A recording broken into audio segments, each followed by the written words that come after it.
मम्मा, मम्मा, मम्मा, मम्मा। क्यों चिल्ला रही है? मम्मा मेरा कितना सारा होमवर्क पड़ा हुआ है और किसको कुछ फिक्र ही नहीं है। वो मैं, तेरे पापा नहीं आए अभी तक? नहीं ना। अच्छा चल ठीक है, मैं कराती हूँ, आ जा। क्या है होमवर्क? 10 - 5 इज इक्वल टू क्या होता है? 1 2 3 4 5। So 10 - 5 is equal to 5। तेरे पापा भी ना अभी तक नहीं आए। तू ये कंप्लीट कर, मैं उनको कॉल करती हूँ। हेलो विशाल, कहाँ हो तुम? हाँ मैं लिफ्ट में ही हूँ, मैं आ रहा हूँ, बस आ रहा हूँ। तो जल्दी आओ ना बेटा। तुम ये चैप्टर कंप्लीट करो, मैं तुम्हारे पापा को देख कर आती हूँ, ठीक है?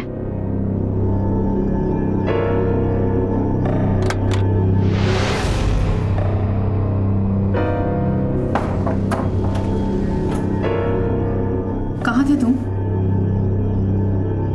रिम्मी क्या कर रहे हो? हाँ होमवर्क हो रहा है। पापा मेरी प्रॉब्लम सॉल्व करो ना। कौन सा प्रॉब्लम बेटा? 10 + 5 6 + 2 हो गया है। 10 + 5 करो, 10 + 5 कितना होता है? 10 + 5 बेटा 15 होता है ना। कितना होता है? 50। और अरे बाप रे, तो बहुत सारा होमवर्क बचा है, कैसे करोगे? हाँ तुम चिंता मत करो, पापा सारा होमवर्क करा देंगे। हाँ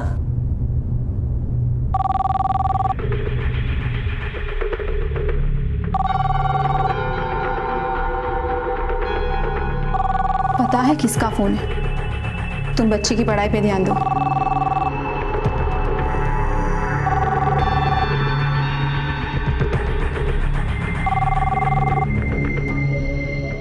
नाइन +2 बेटा सर, आप 1 मिनट होमवर्क करो। मैं hello Vishal, please come fast, I really need your help. अच्छा अभी आ रहा हूँ मैं। बेटा आप होमवर्क करो, मैं आता हूँ। हादसों से भरी है हमारी जिंदगी।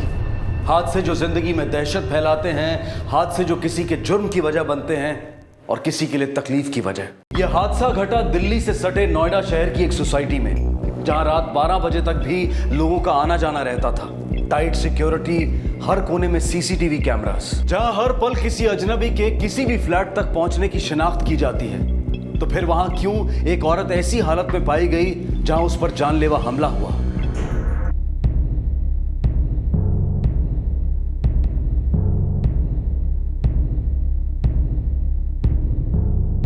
हमें पुलिस को इन्फॉर्म कर देना चाहिए, इससे पहले कि ये हॉस्पिटल वाले कोई ऑब्जेक्शन ले। नहीं पुलिस को इन्फॉर्म करने की जरूरत नहीं है। मुझे लगता है पहले माया को होश आ जाए, फिर बुला ले। क्या बात कर रहे हो विशाल? हमला हुआ है माया पर, किसी ने उसकी जान लेने की कोशिश की है और तुम कह रहे हो कि पुलिस को इन्फॉर्म ना करें? गले में स्लिट है, सर पर वार किया गया है, उसका मर्डर करने की कोशिश की गई है। पता नहीं बेचारी बचेगी कि नहीं। किसी ने माया के भाई भाभी को इन्फॉर्म किया कि नहीं? हाँ, वो लोग ऑफिस में हैं। चावला जी ने उन्हें इन्फॉर्म कर दिया।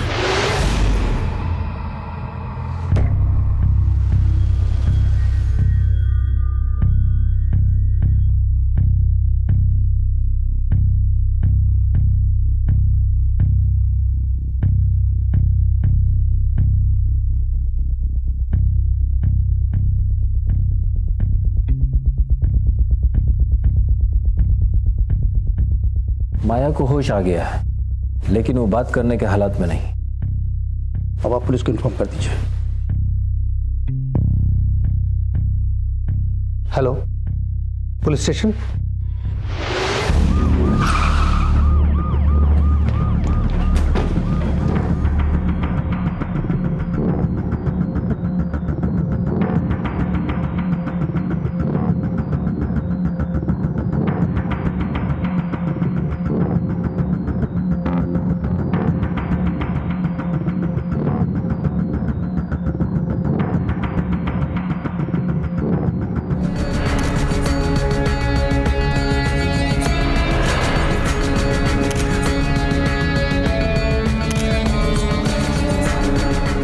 इसका सिम दूंगा।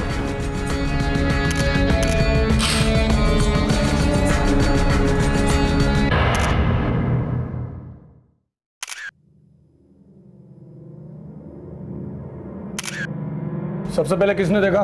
सर वो मैंने देखा जी।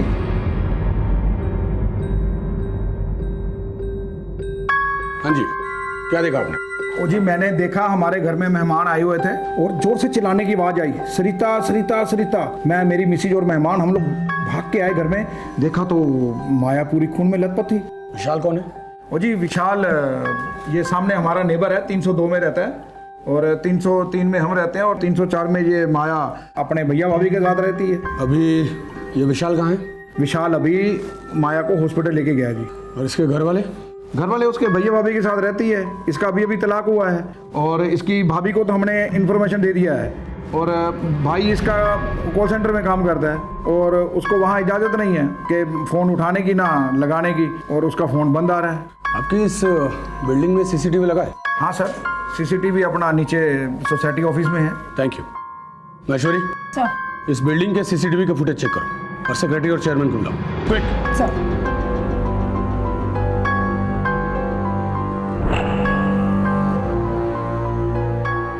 स्टॉप स्टॉप, ये कौन है? ये मैम अग्रवाल साहब हैं, 4th फ्लोर पर रहते हैं। स्टॉप स्टॉप, ये औरत कौन है? ये मैम एक काम वाली भाई है, डेली आती है। ये सब कैमरास क्यों नहीं चल रहे आपके?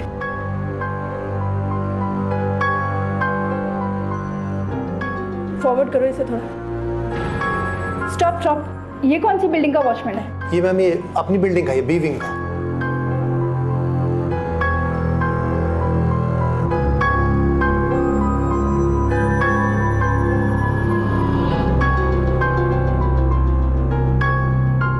ये हादसा कितने बजे हुआ था? सर करीब 8:30, 8:15, 8:30 के बीच की बात है। मैं अपनी वाइफ सरिता के साथ और अपनी बच्ची के साथ घर पे ही था, तभी अचानक माया का इंटरकॉम पे फोन आया। उसने कहा कि शी नीड्स हेल्प। किस तरह की हेल्प? सर जब माया का फोन आया वो बहुत घबराई हुई साउंड कर रही थी। मुझे कुछ समझ नहीं आया, मैंने फोन रखा और मैं दौड़कर इधर आ गया। फिर आपने डोरबेल बजाई होगी? नहीं सर, दरवाजा खुला था। दरवाजा खुला हुआ था?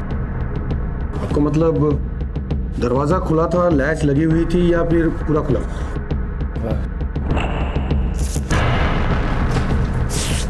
सर जब माया का फोन आया मैं खुद घबरा गया, मुझे कुछ समझ नहीं आया। मैं सीधा दौड़ के यहाँ पहुंचा, दरवाज़ा खुला ही हुआ था सर। मैंने सरिता को आवाज़ लगाई।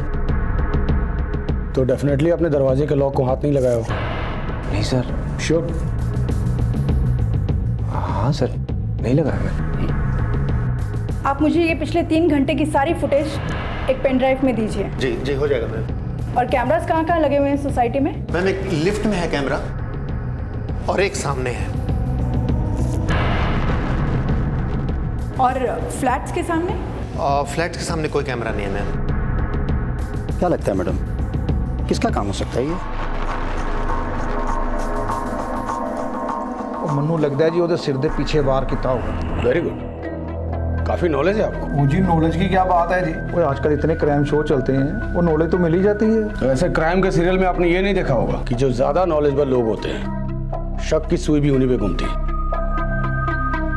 इसके भाई बहन कहाँ है? वो जी भाभी उसकी शाम को 4 बजे ऑफिस में गई है, भाई को 8 बजे चलते मैंने देखा। 8 बजे? हाँ जी पक्का? पक्का। भाई 8 बजे घर से निकलता है और हादसा तकरीबन 8:30 बजे होता है। इसका मतलब हादसे से आधे घंटे पहले उसका भाई अपने घर पे था। चावला साहब आपको ये बात पहले बतानी चाहिए थी ना। अच्छा पाजी, आपने उसके भाई के बिहेवियर में कोई अजीब बात देखी?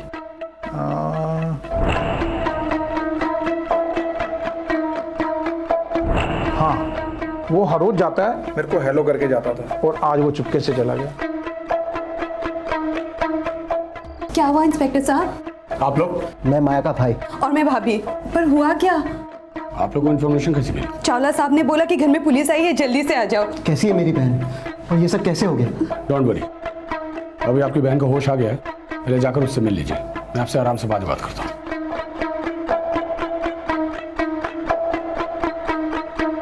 माया अपनी भाभी के साथ रहती थी। अगर पड़ोसियों की माने तो हादसे के वक्त माया अपने घर में अकेली थी। पुलिस ने सीसीटीवी की सारी फुटेज छान मारी, लेकिन उनके हाथ कोई सुराग नहीं लगा। घर में ना कोई चोरी ना कोई लूटपाट, लेकिन माया की हालत देखकर ऐसा लग रहा था कि जिस तरह से उस पर वार किया गया था वो किसी रंजिश की वजह से या गुस्से में किया गया था। यानी वार करने वाला इंसान माया से बेहद नफरत करता था। ये बात पुलिस की समझ में भी आ चुकी थी। लेकिन वो शख्स था कौन, इसका जवाब अब सिर्फ माया के पास था। हमेशा सर, सीसीटीवी की 3 घंटे की फुटेज मैंने एक पेन ड्राइव में ले ली है। कुछ मालूम चला? सर, सोसाइटी के मैक्सिमम लोग हैं उसमें, लेकिन कोई भी ऐसा इंसान नहीं है जिस पे हमें शक हो सके। महेश्वरी, ये मुझे अंदर का मामला लगता है, शायद किसी आपसी रंजिश का, क्योंकि घर में कोई लूटपाट नहीं हुई। Possible sir. और माया का बयान? सर, वहीं जा रही हूँ, अभी शर्मा जी से बात हुई है। माया अब इस कंडीशन में है कि वो हमें बयान दे सके। That's good. तुम एक काम करो, ये पेन ड्राइव मुझे दो, मैं थाने जा रहा हूँ, तुम उसका बयान लेके आओ। सर,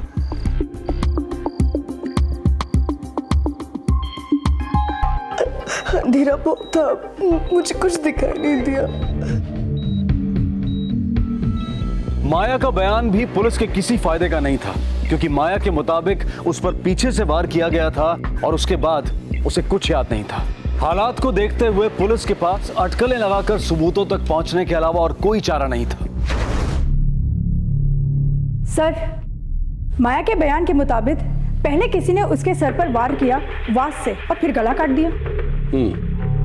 और फिर माया विशाल को फोन करके अपने घर बुलाती है, और जब विशाल उसके घर में एंटर करता है तो दरवाजा खुला पाता है। सोचने वाली बात यह है कि कोई अपराधी हादसे के बाद दरवाजा खुला क्यों छोड़ेगा, और हादसे के आधे घंटे पहले माया का भाई भी उसके घर पे था। इसका मतलब ये हुआ सर कि हादसे के वक्त माया और उसका भाई दोनों एक साथ थे घर पर।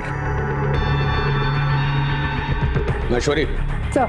माया का घर सील कर दो। जी सर। बोलती थी मत पड़ो उसके चक्कर में, वो औरत ठीक नहीं है, एक ना दिन जरूर कांड करेगी। तुम्हारी प्रॉब्लम क्या है? कौन से चक्कर में फंस गया मैं, और कौन से कांड में इन्वॉल्व हूँ? तू क्यों बार-बार चले जाते थे उसकी हेल्प करने? सिर्फ इंसानियत के नाते। बेटा से मिल जाओ, अंदर जाओ, जाओ। देख लिया तुमने? तुम्हारी वजह से बच्ची पे क्या असर पड़ रहा है? क्या सोच रही हो अपने बाप के बारे में? Sarita, I understand the stress, please calm down. देखो तुम सब जानती तो हो, अब भी अभी तो तलाक लेकर आई है, भाई भाभी से उसकी बनती नहीं। एक तो पति ने छोड़ दिया, ऊपर से खुद के भाई ने अपनाया नहीं। तो तुम कौन सा रोल प्ले कर रहे, भाई का या पति का? माया और उसके पति की लव मैरिज हुई थी। पहले तो हमने उसे एक्सेप्ट नहीं किया था, पर बाद में उसकी जिद पर हम मान गए थे। फिर सडनली पता नहीं क्यों 6 महीने पहले वापस आ गई, तलाक लेकर। हमने तो कहा था वो जब तक हमारे साथ रहना चाहती है रह सकती है। क्या तलाक के बाद भी उसका हस्बैंड उससे मिलने आता था? हमारी नॉलेज में तो नहीं। और मेरे ख्याल से उन दोनों का बातचीत भी नहीं होती थी। आप उसका एक बार फोन चेक कर लीजिए। नहीं, वो तो हम कर लेंगे, क्योंकि किसी शातिर ने माया का फोन और लैपटॉप डिस्ट्रॉय कर दिया है, और जाहिर सी बात है कि अपराधी नहीं किया होगा। उसका हस्बैंड कहाँ रहता है? दुबई में रहता है, विनय नाम है उसका। शादी के बाद में वही शिफ्ट हो गई थी, वो वही सेटल है दुबई में। तलाक के बाद वो कभी तुमसे मिलने आया? वो अक्सर मुझे फोन करता था, फोन कभी खुद के नंबर से तो कभी किसी और से करवाता था। क्या कहता था? धमकी देता था कि अगर मैं उसके पास वापस नहीं आए तो वो मुझे उठाकर यहाँ से लेकर जाएगा। रो मत, बताओ।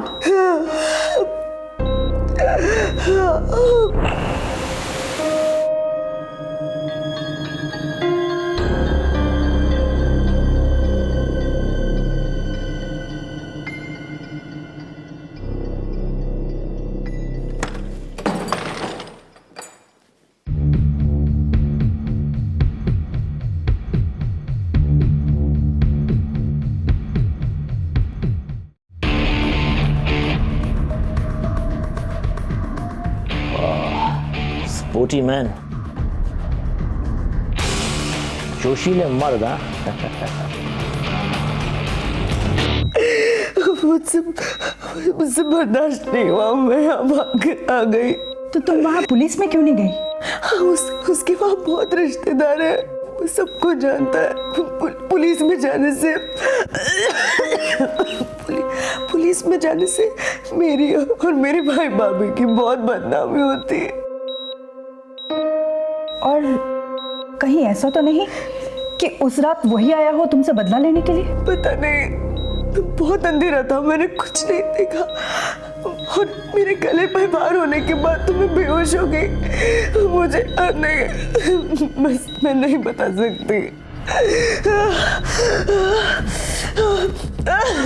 आप हादसे की रात 8 बजे घर से निकले और हादसा तकरीबन 8:30 बजे हुआ। और आपकी बहन जिस हालात में पाई गई, उसके शरीर पर जो घाव पाए गए, तो जाहिर सी बात है कि उसने बचने के लिए स्ट्रगल भी किया होगा और इस दरमियान कम से कम 20-25 मिनट तो लगे होंगे। आप कहना क्या चाहते हैं कि मैंने नहीं, मैं तो चावला जी के बयान के मुताबिक कह रहा हूं, क्योंकि उनका कहना यह है कि अक्सर आप हस्बैंड वाइफ एक साथ ऑफिस के लिए निकलते हैं, लेकिन उस दिन मैडम तकरीबन 4 बजे ऑफिस के लिए निकली और आप रात 8 बजे। एक्चुअली मैं और ये एक ही ऑफिस में काम करते हैं। उस दिन मैं अपना वॉलेट घर में भूल आई थी जिसमें मेरा स्वाइप कार्ड था और उसके बगैर एंट्री नहीं मिल सकती थी मुझे ऑफिस में। और मैं घर गया था इसका वॉलेट लाने।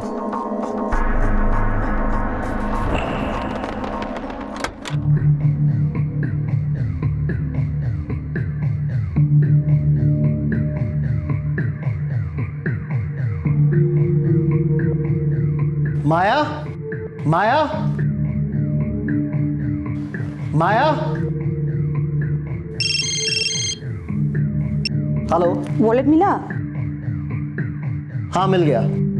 अच्छा तो जल्दी करो, एंट्री नहीं मिल रही, मुझे एब्सेंट लग जाएगी मेरी। हाँ आ रहा हूं। माया, माया, तुम अंदर हो क्या? हेलो। अभी तक निकले या नहीं? बस अभी आ रहा हूं।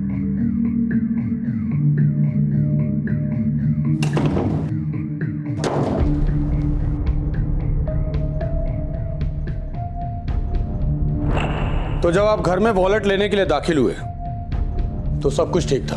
हाँ, मुझे लगा माया बाथरूम में है। और उसके बाद आप दरवाजा ऑटोमेटिक लॉक करके चले गए, ऐसे लैच लगा हुआ या फिर पूरी तरह से लॉक किया? हाँ लॉक, पूरी तरह से बंद करके। पक्का? हाँ। और विशाल के बयान के मुताबिक जब वो आपके घर में आया, जब माया ने उसको हेल्प के लिए बुलाया था, तब दरवाजा पूरी तरह से खुला हुआ था। और पहली नजर में इसका सीधा सा मतलब ये निकलता है कि जब आप घर में एंटर हुए तो आपके आने से पहले हमलावर घर में मौजूद था, लेकिन आपके घर में एंटर करते ही वो आपकी बहन को लेकर बाथरूम में छिप गया हो और आपके घर से निकलते ही उसने आपकी बहन पर हमला किया हो और फिर दरवाजा खुला छोड़कर चला गया हो। ओह माय गॉड, इसका मतलब माया उस वक्त बाथरूम में थी, किसी के कब्जे में, और मैंने देखा भी नहीं।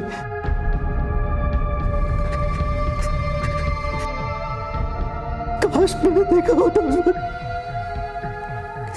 काश। तो सर ये कहना था माया का। कमाल है। अरे सर, माया के भाई भाभी का भी यही कहना है कि माया की उसके हस्बैंड से बनती नहीं थी। फिर तो माया के हस्बैंड का यहाँ आना बनता है। तुम एक काम करो, उसके हस्बैंड का एड्रेस निकालो, उसको यहाँ बुलाओ। माया जो कि सिर्फ आधे घंटे के लिए अपने घर में अकेली थी, उस पर हमला होता है और पुलिस की छानबीन के बावजूद भी हमलावर का कुछ पता नहीं चलता। विशाल के मुताबिक माया की अपने भाई और भाभी से बनती नहीं थी, जबकि माया के भाई और भाभी के मुताबिक वो माया को बहुत प्यार करते थे। चौंकाने वाली बात यह थी कि हादसे के वक्त जब विशाल माया के फोन के बाद उससे मिलने गया, तब दरवाजा खुला हुआ था, जबकि माया का भाई कुछ ही मिनटों पहले वहां से गया था, तब दरवाजा लॉक था। यानी कि कोई तीसरा था जो इन्हीं कुछ मिनटों में सबकी नजरें बचाकर वहां पर आया और अपना काम कर गया। लेकिन माया के बयान ने इस कहानी को एक और मोड़ दे दिया जब उसने पुलिस को यह बताया कि उसका पति उसे बहुत टॉर्चर करता था। पुलिस ने माया के पति विनय को दुबई से बुलवा लिया।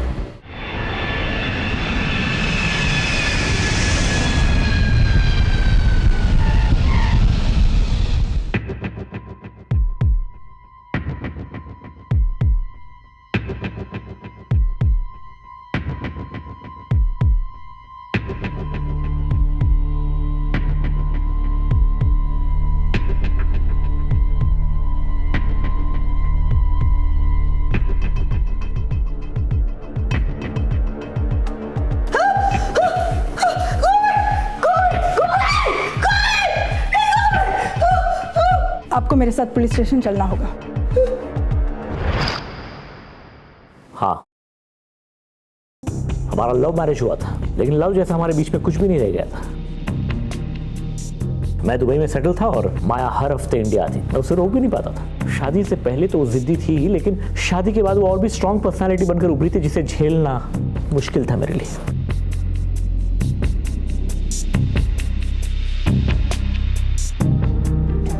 मिस्टर विनय, आपके और आपकी बीवी के बयान में सिर्फ एक बात कॉमन है, लोकेशन। और आपने अपने बयान में एक और बात कही कि ऐसा कोई खास इंसान था आपकी बीवी की नजर में जिससे मिलने के लिए वो बार बार इंडिया आती थी। कौन है वो? देखिए sir, I am not sure, but मुझे शक है। शक? इसमें कौन है वो? ऐसा कौन खास इंसान था आपकी बीवी की नजर में कि जो आपके मना करने के बावजूद उससे मिलने बार बार इंडिया आती थी? कौन है वो? देखिए, मैंने आपसे mister Vinay, tell me, who is the guy? किसमें शक है आपको?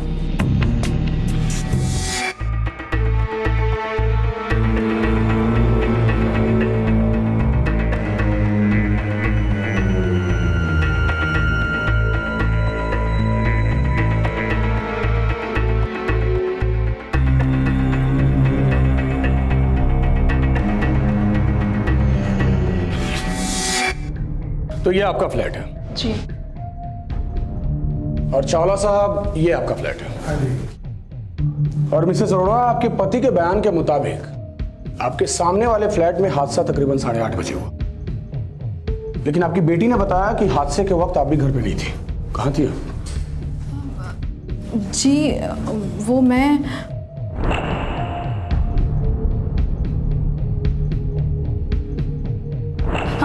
हाँ सर, वो मैं कचरे का डिब्बा रखने गई थी। हम कचरे का डिब्बा वहाँ नीचे रखते हैं। अच्छा, इस फ्लैट का दरवाजा बंद था या खुला था? शायद बंद था। एक्चुअली सर, मैंने ठीक से ध्यान नहीं दिया। कोई बात नहीं, जाहिर सी बात है उस वक्त आपके पति घर पे नहीं थे। कहाँ थे? जी, वो सोसाइटी ऑफिस में गए थे, उनको कुछ काम था। पर जैसे ही मैंने उनको कॉल किया, वो तुरंत घर पे आ गए थे। आर यू श्योर आपके पति सोसाइटी के ऑफिस में ही थे?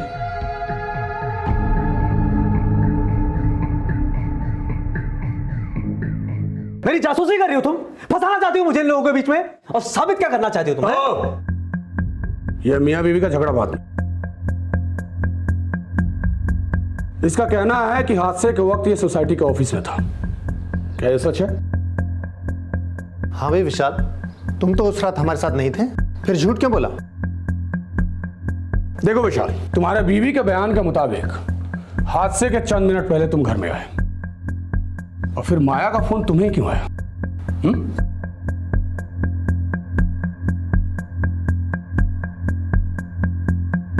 आप लोग मुझे घेर कर साबित क्या करना चाहते हैं कि मैंने माया को मारने की कोशिश की? सर, वो मुझे फोन करती थी, उसने मुझे बुलाया था, तो मैं उसको क्यों मारूंगा?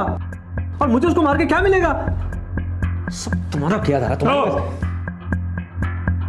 कमाल है विशाल। हैरानी की बात तो यह है कि माया के भाई के बयान के मुताबिक जब उसका भाई घर में आया तो माया कमरे में नहीं थी। फिर वो दरवाजा लॉक करके चला जाता है ऐसे। अब या तो दरवाजा अंदर से खोला जा सकता है या फिर डुप्लीकेट चाबी से। और तुम्हारा कहना यह है कि जब तुम घर में आए तो दरवाजा अनलॉक था ऐसे ऐसे। हाँ सर, ऐसे ही अनलॉक था। इसका मतलब तुम घर में आसानी से आ सकते थे, या हो सकता है तुम्हारे आने के लिए दरवाजा खुला रखा गया हो। अब तुम किसी पचड़े में अगर नहीं फंसना चाहते तो सारा सच उगल दो। और माया के पति का बयान हम ले चुके हैं, और हम जान चुके हैं कि माया बार बार इंडिया किससे मिलने आती थी। वो तुमसे मिलने बार बार इंडिया आती थी। तुम्हारी वजह से उसने अपने पति से तलाक लिया, और जब तुमको यह लगा कि वो तुम्हारे गले पड़ रही है तो तुमने उसको अपने रास्ते से हटाने की कोशिश की ताकि आगे चल के वो तुम्हारी मुसीबत न बन जाए। Is it true? नहीं सर, ये सब झूठ है सर। मैंने आपसे पहले भी कहा कि वो मुझे फोन करती थी। मैंने तो इस चीज को कभी बढ़ावा दिया ही नहीं। देखो विशाल, मुझे सिर्फ सच सुनना है, और तुम्हारी भलाई इसी में है कि खुद के मुंह से सच उगलना शुरू कर दो। वरना मेरे पास ऐसे ऐसे तरीके हैं कि अगर अपने पे आ गया तो तोते की तरह पटपट बोलना शुरू कर दोगे। बस तकलीफ थोड़ी बढ़ जाएगी। बको!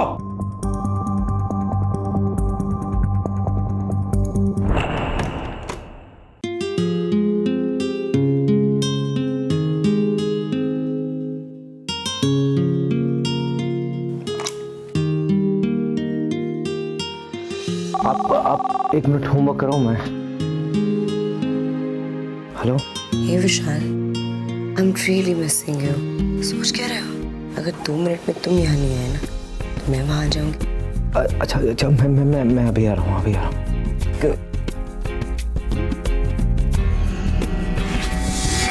अच्छा रुको, कहाँ जा रहे हो तुम? मैंने कहा कहाँ जा रहे हो? सोसाइटी ऑफिस जा रहा था किसी काम से। कचरे का डिब्बा रख के आओ। मुझे क्यों बोलो, जाकर रख दो ना। अगर माया ने कहा होता तो कूड़ेदान तक फेंक कर आते ना। तुम्हारा दिमाग खराब हो गया। सोच समझ के बोला करो, दिमाग का इलाज कराओ जाके अपना। जब से देख रहा हूँ ये क्या खा रहे हो, कहाँ जा रहे हो, सवाल पूछ पूछ के जिंदगी खराब कर दी मेरी। अरे जाके खुद रख दो ना, जाओ। मेरा दिमाग खराब। बेटा अंदर जाके नोटबुक लेके आओ, मैं सोसाइटी ऑफिस जाके फिर काम कराता हूँ, ठीक है? ओके।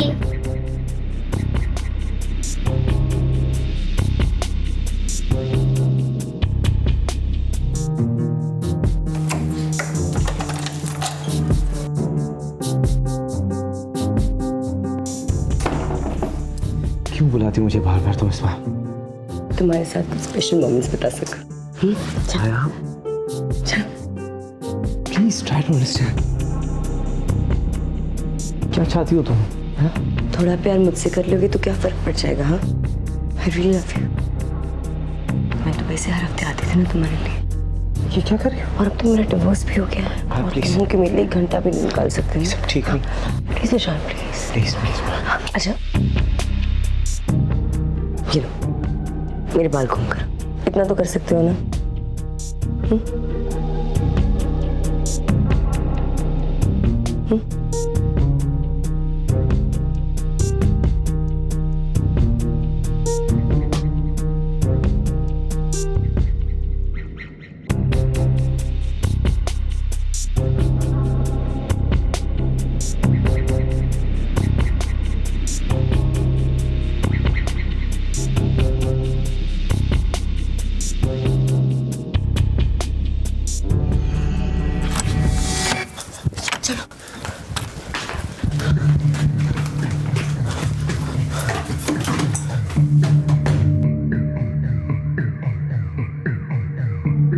माया, माया,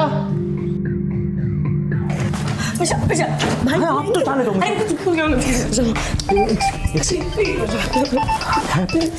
सरिता का फोन। प्लीज चुप। हेलो हेलो विशाल, हाँ सरिता। कहाँ हो तुम? हाँ मैं लिफ्ट में ही हूँ, मैं आ रहा हूँ, बस आ रहा हूँ। तो जल्दी आओ ना। हाँ विशाल, हाँ थोड़ा।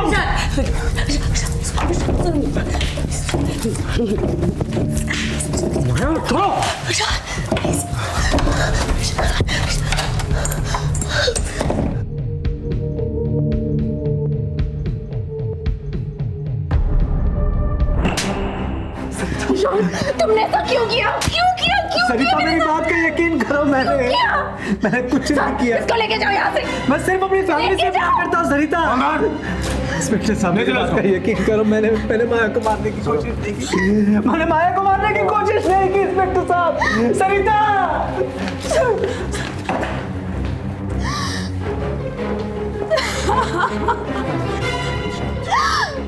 कहानी में ट्विस्ट है सर। आई एम श्योर उसकी नजर माया पर रही होगी, और जब माया ने मना किया तो उसने मारने की कोशिश कर दी। नहीं महेश्वरी, इस कहानी की कड़ी कहीं और जुड़ी है। Excuse me sir. हाँ Gupta ji, that's good sir. Gupta ji का फोन था, माया के मोबाइल और उसके लैपटॉप का डेटा रिस्टोर हो गया है।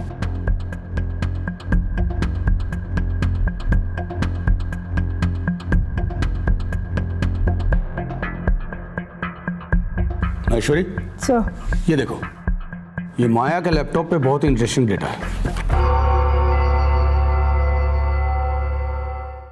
केस पूरी तरह क्लियर है। यहाँ जितने लोग खड़े हैं इनमें से किसी ने हमला नहीं किया और ना ही सीसीटीवी के फुटेज में हमें कोई ऐसा इंसान दिखा। तो आपको ये चोटें कैसी हैं? अब आप खुद बताएंगे कि मैं बताऊं? क्योंकि आपके लैपटॉप के डेटा से यह बात साबित हो चुकी है कि आप फॉरेंसिक रिसर्च कर रही थी।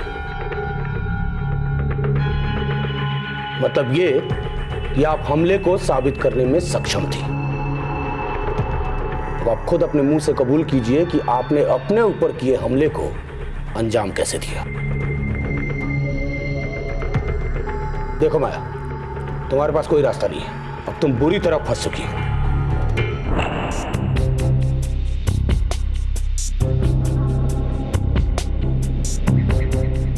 हाँ जल्दी। माया, माया,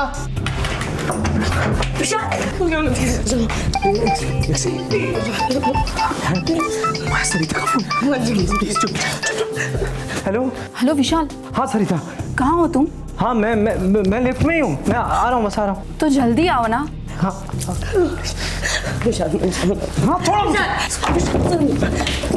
थोड़ा।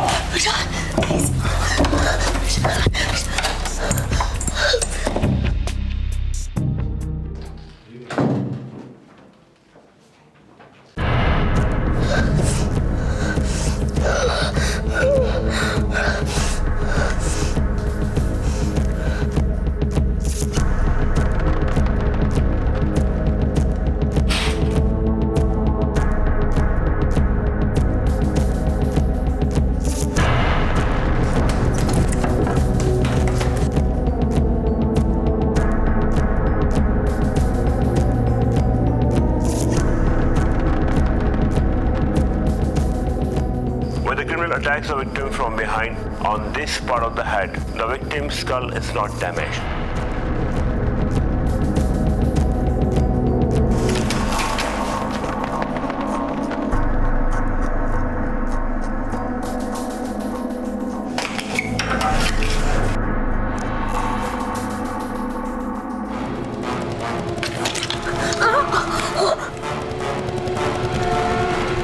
Hello, Vishal.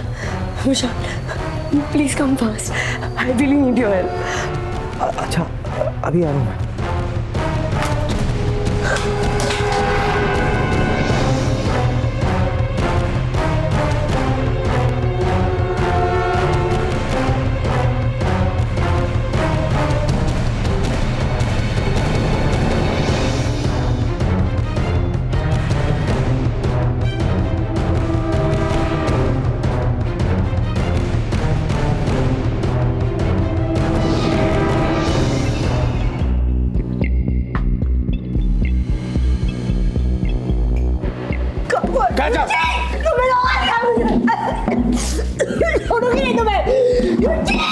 विशाल, अगर तुमने ये सारी सच्चाई पहले बता दी होती तो आज तुम सरकारी गवाह होते, मुजरिम नहीं। ले जाओ इसको।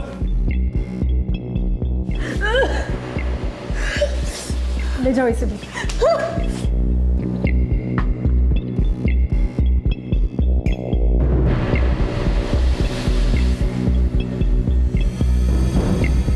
आज की तेज रफ्तार वाली जिंदगी में कोई भी इंसान संतुष्ट नहीं है। हर कोई बस हासिल करना चाहता है, इसमें कोई बुराई नहीं है। लेकिन अगर किसी और की चीज को हासिल करने का जुनून हो तो वो बन जाता है जुर्म। यही हुआ था माया के साथ। वो सरिता के पति विशाल को हासिल करना चाहती थी और उसकी इसी चाह ने उसे एक जुर्म करने पर मजबूर कर दिया।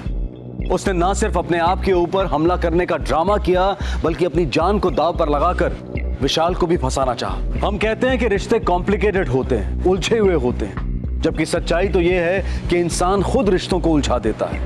एक जायज रिश्ता जिंदगी को आबाद कर सकता है, लेकिन एक नाजायज रिश्ता जिंदगी को बर्बाद भी कर सकता है। अब मैं अनूप सोनी आपसे विदा लेता हूं। फिर मुलाकात होगी अगले एपिसोड में एक और चौंका देने वाले केस के साथ। तब तक अपना और अपने परिवार का ख्याल रखें और देखते रहें क्राइम पेट्रोल डायल 100। सबक एक को सीख हम सबको। जय हिंद। क्राइम पेट्रोल के और भी दिलचस्प कहानी देखने के लिए हमारे चैनल को सब्सक्राइब करें और बेल आइकॉन दबाना न भूलें।